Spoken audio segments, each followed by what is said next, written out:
Halo teman-teman, selamat pagi.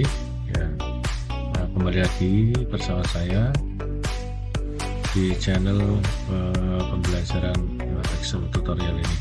Ya, kali ini kita akan belajar menggunakan rumus sum if, kemudian nanti ada conditional formatting gitu ya, kalau ada kondisi tertentu pada data. Kemudian kita juga akan belajar sedikit mempercantik tampilan data dengan smart lines. Nah, bagaimana caranya? Oke, kita lanjut saja. Nah, ini sudah ada data seperti ini gitu ya. Ini adalah nama salesman, gitu. Kemudian ada penjualan per hari. Nanti ada data yang positif, ada juga data yang negatif ya dalam tanda kurung ini. Kemudian kita mau mencari total. Bagaimana kalau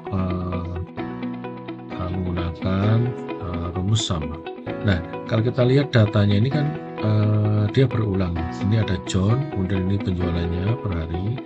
Nanti di sini di kota San Francisco ada John lagi. Kemudian di Los Angeles juga ada John. Begitu juga dengan Jack, Brian ya. Ada yang baru muncul datanya ketika di sini di San Francisco, kayak misalnya Jane dan Kathy. Nanti di Los Angeles Lisa muncul gitu ya. Nah, kita coba saja menggunakan rumus yang sum dulu ya. Nah, sum ini sebenarnya gampang karena di sini sudah ada auto sum ya. Ini di sini ada, begitu kita klik dia langsung mengarahkan mana yang akan di auto sum. Ini kan kita langsung bisa enter saja. Nah, ini akan muncul totalnya adalah 56 dolar dalam satu minggu. Atau bisa juga diketik ya dengan sum. Nah, dia langsung ada maksudnya ya, kita kurung buka mana yang mau kita sum, kita blok aja di sini, kurung tutup, enter. Itu juga sama, terserah teman-teman mau pakai yang mana yang lebih gampang. Nah, yang bawahnya ini juga sama sebetulnya, pakai cara yang tadi, bisa pakai auto sum ini atau yang ketik rumus. Tapi ada cara lagi yang lebih gampang, yaitu kita klik di data yang sudah ada, kita arahkan kursor sehingga membentuk tanda plus gitu ya. Karena kalau nggak pas dia nggak bentuk tuh tanda plus. Nah, kalau tanda plus putih ini dia fungsinya untuk mengalihkan kursor ke sel tertentu gitu ya nih. Kalau tandanya kayak gini, ada plus, ada panahnya, ada panah putihnya. Ini adalah untuk memindahkan. Memindahkan itu berarti kita drag and drop. Nah, dia akan pindah, gitu ya. Itu bentuk kursor yang kedua. Yang ketiga adalah kursor untuk mengcopy formula. Bentuknya kayak gini, tanda plus hitam. Ya, jadi ada 3, yang plus putih, kemudian plus dengan tanda panah, satu lagi ya plus hitam. Sebenarnya plus hitam ini untuk mengcopy formula. Nah, cara tercepat untuk ngisi di sel yang ini menggunakan formula yang sama dengan yang di atas adalah dengan mengklik mengcopy formula seperti ini. Ini kita klik 2 kali, maka dia akan mengcopy formula sampai ke baris terakhir gitu ya. Oke, terus kemudian kita sudah mendapatkan hasilnya. Ini sudah mendapatkan hasil penjumlahan dari masing-masing baris. Nah, kemudian bagaimana kita menandai angka-angka yang minus seperti ini. Misalnya ini ada penjualan, ternyata retur gitu ya, pengembalian, sehingga minus. Kalau jumlah datanya atau jumlah barisnya banyak, maka sering tidak tertangkap oleh mata kalau seperti ini ya. Maka untuk memudahkan visualisasi kita akan tambahkan satu rumus namanya conditional formatting. Nah, gimana caranya? Kita coba blok dulu di area yang mau kita kasih format terkondisi seperti ini gitu ya. Maka kita pilih conditional formatting ini, new rule, kita pilih yang ini, only cell that contain gitu ya. Nanti ada pilihan ini, setiap sel yang nilainya adalah misalnya between itu di antara not between, kemudian equal to itu sama dengan, kita pilih yang less than itu kurang dari gitu ya, kita ketik 0, artinya setiap sel yang isinya kurang dari angka 0 maka kita akan melakukan apa gitu, kita pilih di sini. Nah misalnya ini kita pilih angkanya merah, kemudian kita kasih bold, kemudian diklik OK. Nanti seperti ini. Jadi setiap ada sel yang isinya minus ya, kurang dari 0, maka font colornya akan berubah jadi merah seperti ini. Kita klik OK. Nah kelihatan ya teman-teman.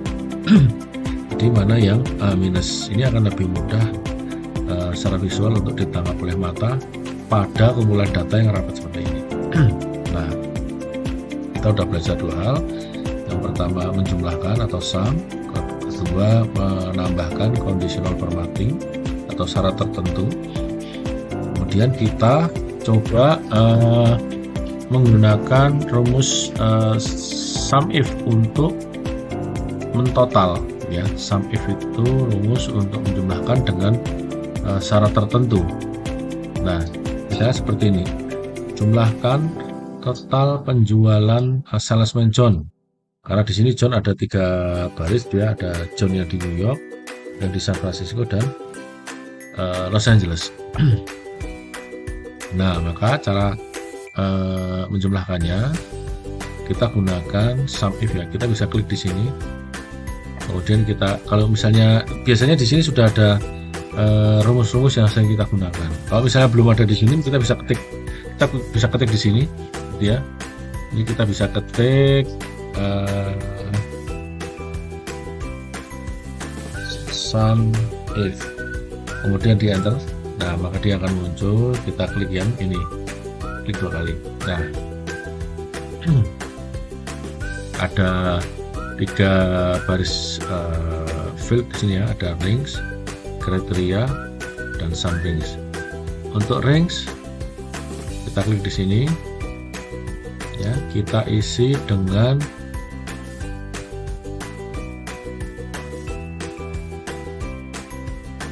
apa yang mau kita cari di sini, salesman-nya begitu ya. Ini kalau kita lihat kan kita mau mencari total penjualan dari salesman John. Nah John ini adalah syaratnya berarti, maka kita blok kumpulan data dari data-data yang berisi John, maka di sini ya nama salesman-nya. Nah setelah kita blok, kita masuk ke kriteria. Kriteria ini adalah syaratnya dari kumpulan data ini, dari range yang tadi ya, kumpulan data ada John, Jack, Brian, kemudian Jane, Kathy, Lisa. Itu kita mau nyari yang kriteria seperti apa. Kriterianya ada yang namanya John. Nah, kita klik di sini untuk lebih fleksibel. Kemudian sum range.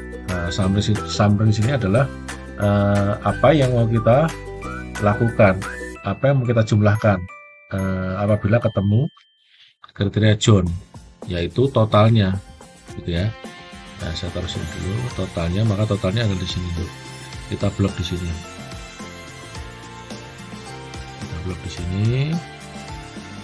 kemudian diklik enter.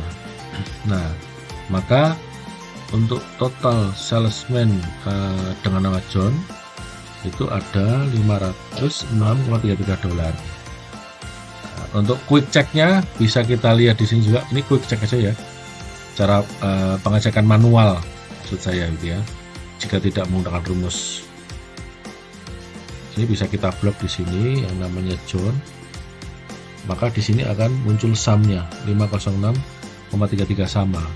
Tapi manual check ini tidak kita rekomendasikan kalau datanya banyak ya, makanya kita gunakan rumus begitu. Nah sama seperti tadi, ini ada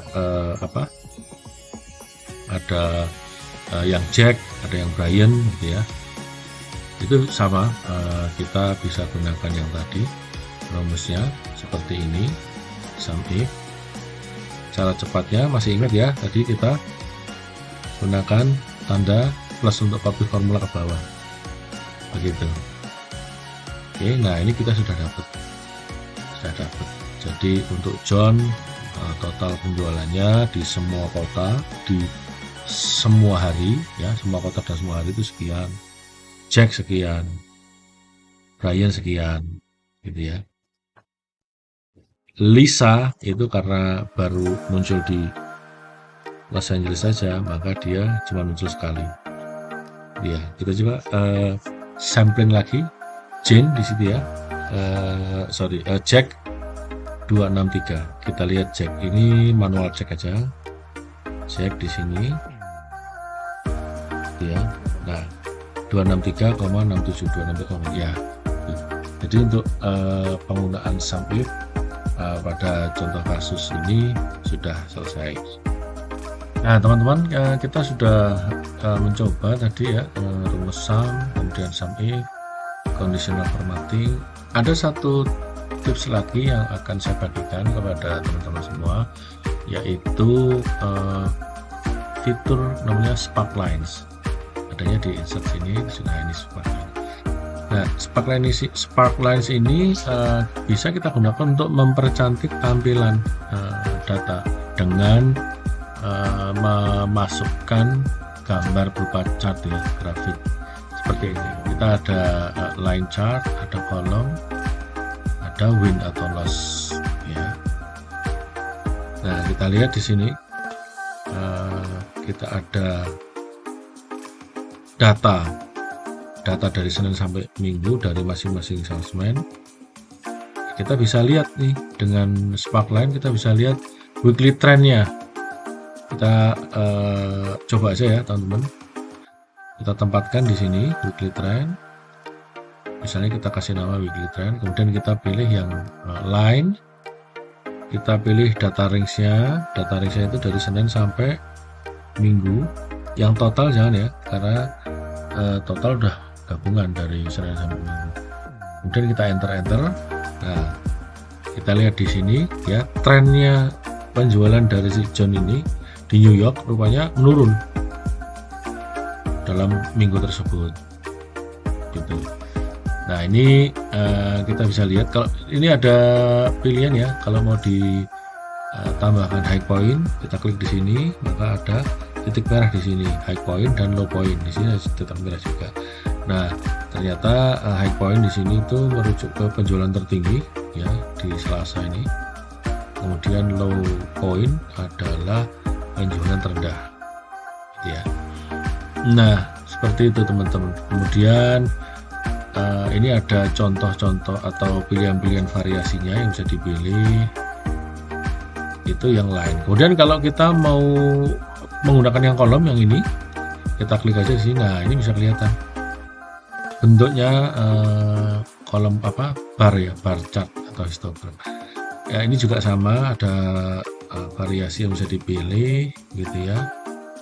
Misalnya kita pilih ini gitu, atau yang lain silakan sesuai dengan selera masing-masing gitu. Nah kemudian satu lagi yaitu win loss. Win loss ini kita coba pada kumpulan data yang memang datanya ada minus, misalnya seperti ini. Kita lihat contohnya, karena kalau datanya nggak ada minus seperti ini ya, seperti yang ini kan nggak ada minus ini, maka dia nggak kelihatan minus nilai minusnya di chart nggak kelihatan.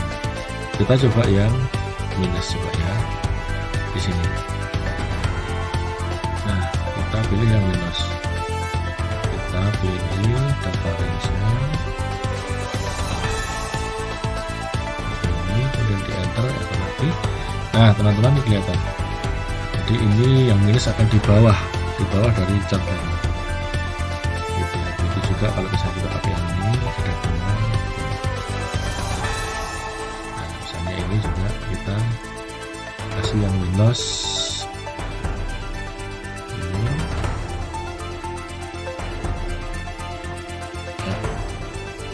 Enter lagi dan seterusnya gitu. Nah ini nanti penggunaannya bisa sesuai dengan selera masing-masing ya. Mau pakai yang win loss, line atau kolom silakan saja. Kemudian untuk yang kasus ini saya menggunakan gabungan. Kita pakai yang kolom sama yang Windows, itu boleh-boleh aja. Atau mau pakai yang lain boleh juga, bebas gitu ya. Intinya bisa disesuaikan dengan kebutuhan dari masing-masing teman-teman. Nah, kira-kira seperti ini kita setting semuanya.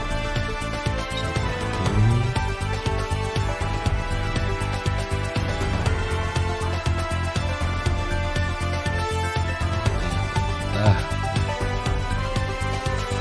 jadi kalau kita lihat di sini nanti bisa kelihatan trennya bagaimana. Misalnya di ini John di New York ternyata trennya cenderung menurun. Sementara Jack kebalikannya di New York itu trennya naik dia. Gitu ya. Ada yang mungkin minus atau dia di bawah, dia ada win loss. Nah, ini satu lagi. Kita tambahkan cepat saja. Ya, nah, ada yang sempat naik terus ngedrop lagi, ada yang ini trennya naik, begitu ya teman-teman ya. Oke, dari saya cukup sekian. Silahkan nanti kalau teman-teman berkenan bisa like dan share. Jangan lupa juga subscribe untuk mengikuti tutorial-tutorial dari saya yang lainnya. Oke, teman-teman, terima kasih